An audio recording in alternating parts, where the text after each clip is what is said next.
Ning po sa lahat, napakasaya. Talagang lalo yatang lumaki yung aking puso. Huwag naman sana ma-heart attack, ano.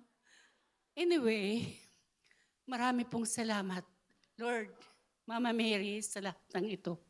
Maraming salamat sa mga nagpunta dito kahit napaka-traffic, mahirap magpunta dito. Pero inana, sinamahan niyo ako sa aking sa aking okasyon. Ang lahat ng ito ay nagsimula nung October 7, nadulas ako. Nag-slide ako. Namimilipit ako sa sakit. Sabi ko, Lord, hindi na yata ako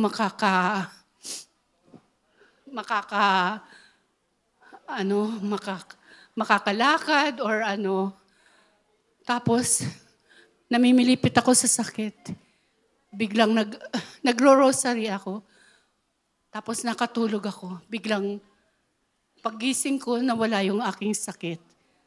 And nung makita ko, may katabi akong panyo ni Padre Peo.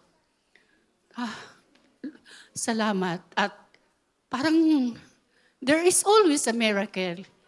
May milagro pang nangyayari sa atin ngayon if you have that faith. So, sabi ko, na-realize ko, ang nag-save talaga, sabi ko sa mga anak ko, nag-save ako para sa Holy Land. Gastusin na natin. Siguro hindi na ako makakapag-Holy Land. Mahirap nang maglakad. Tapos besides, may war na, sira na ang Israel. So, mag-celebrate na tayo. Kasi laging sinasabi ng pare, ang lifespan ng tao ngayon is hanggang 70 years old lang. After 70 years old, dapat medyo tahimik na raw para hindi raw marinig ni Lord o ni Mama Mary na ikaw pala ay nandyan pa, buhay pa. So, na-realize ko na, why don't we celebrate at maging masaya? Wag na tayong masyadong ng ating buhay. Kasi napakadali. Kasi sabi ko, naisip ko noon, kung may nangyari sa akin, wala. Hindi na ako makalakad. Hindi na, kung be-bless pa, mabubuhay pa. Pero, hindi na normal. So, awa ng Diyos, Padre Peo, hindi ako pinabayaan. Lalo na si Padre Peo. At, ayun, ang sabi ng doktor, napakaswerte mo kasi karaniwan sa mga nag-i-slide na ganyan, either may fracture or na-dislocate, may fracture or yung nerves ay na-damage. So, sabi niya, pasalamat kang mataba ka rin. Kasi naging caution raw yun para hindi masira yung nerves. So, pero meron pa rin, mahina pa rin ang mga tuhod ko. Pero let us pray hard na bumalik ang dati na good health or Anyway, sa ngayon, nagpapasalamat ako sa inyong lahat sa pagpunta dito. Lalo na kayong mga malalayo, nagsakripisyo talaga para pumunta dito. At lalong nagpapasalamat ako sa mga anak ko. Actually, hindi ko inaasahan na itong ganito. Sabi ko, yung ganito lang, magsayawan lang tayo. Wala. Pero napaka-organized. Talagang pinag-isipan,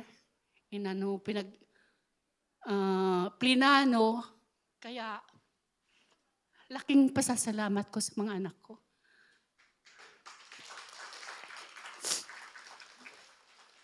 Sana,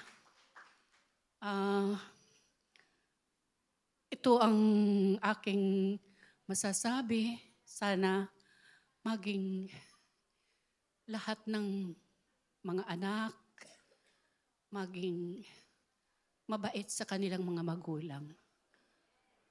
At tulad ng sabi, talagang minsan tayong mga matatanda na, lalo na, mayroon na tayong pagkakataon na sasabihin natin sa sarili natin na hindi na tayo dati, hindi na tayo malusog, hindi na tayo very strong personality, medyo iba na ang ating mga isip, pero tanggapin na sana natin na yun. Iano na natin sa ating mga anak. Siguro kung napalaki naman natin sila ng maganda, hindi naman tayo pababayaan. So, thank you. Maraming salamat sa inyo lahat. At sana sa pag-uwi nyo ay safe kayo and let us pray hard. Maraming salamat rin sa mga kanila. Len, at saka yung mga sa pagkain dito sa ating venue. Money is not important. Basta tayo ay nagkikita-kita, masaya at nagkakaunawaan. Maraming salamat.